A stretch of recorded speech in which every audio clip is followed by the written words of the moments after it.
पतंजलि की दवा कोरोनिल पर हुए विवाद के बाद अब बुधवार को योग गुरु बाबा रामदेव ने प्रेस कॉन्फ्रेंस की। रामदेव ने कहा, अभी तो हमने एक कोरोना के बारे में क्लिनिकल कंट्रोल ट्रायल का डाटा देश के सामने रखा तो एक तूफान सा उठ गया। पतंजलि ने यू टर्न लिया। पतंजलि ने कोई अनुसंधान नहीं किया। पतंजलि फेल हुआ और कुछ लोगों ने तो स्वामी रामदेव की जात को लेकर, मेरे धर्म को लेकर के, मेरे सन्यास को लेकर के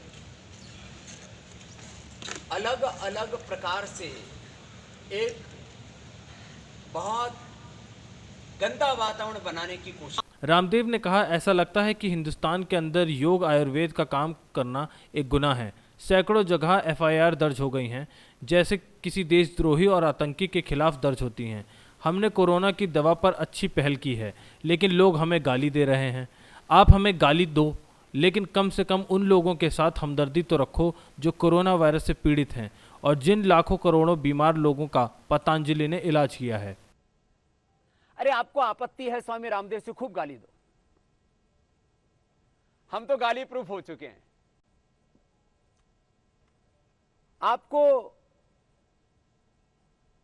आचार्य बालकृष्ण से आपत्ति है तो खूब हमारी निंदा करो, तिरस्कार करो, लेकिन आखिर इतनी तो हमदर्दी रखो उन लोगों के प्रति भी जो बेचारे कोरोना से पीड़ित हैं, जो बीपी से, शुगर से, थायराइड से, हेपेटाइटिस, आर्थराइटिस से, रोमेटॉइड आर्थराइटिस से, कैंसर से पीड़ित हैं।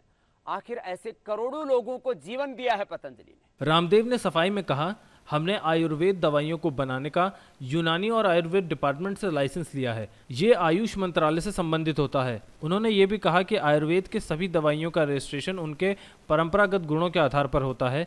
किसी भी औषधि का अनुसंधान है, क्लिनिकल कंट्रोल ट्रायल है, उसका प्रोटोकॉल आयुर्वेद तय नहीं करता है। इसलिए इस दवा का आयुर्वेदिक ड्रग लाइसेंस परंपरागत गुणों के आधार पर लिया गया है।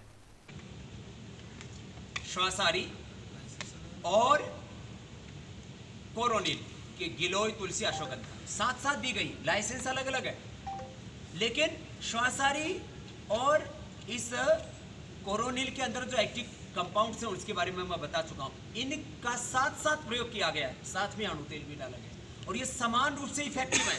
अकेला कोरोनिल या अकेला श्वासारी का ये अभी क्लिनिकल कंट्रोल ट्रायल नहीं हुआ है।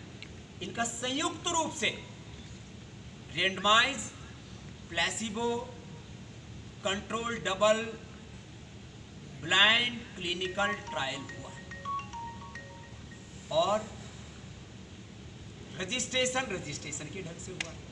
इसमें विवाद कहाँ रह गया कि आपने रजिस्ट्रेशन तो कुछ करवाया और रिसर्च कुछ कर रहे हैं। रिसर्च के डेटा अलग है, रजिस्ट्रेशन का प्रोसेस अलग है। रजिस्ट्रेशन के प्रोसेस के लिए हमने रजिस्ट्रेशन का प्रोसेस फॉलो किया, क्लिनिकल कंट्रोल ट्रायल के लिए हमने क्लिनिकल कंट्रोल ट्रायल का प्रोसेस फॉलो किया। और ये तो अभी हमने आपको कोरोनिल और श्वासारी के बारे में बताया।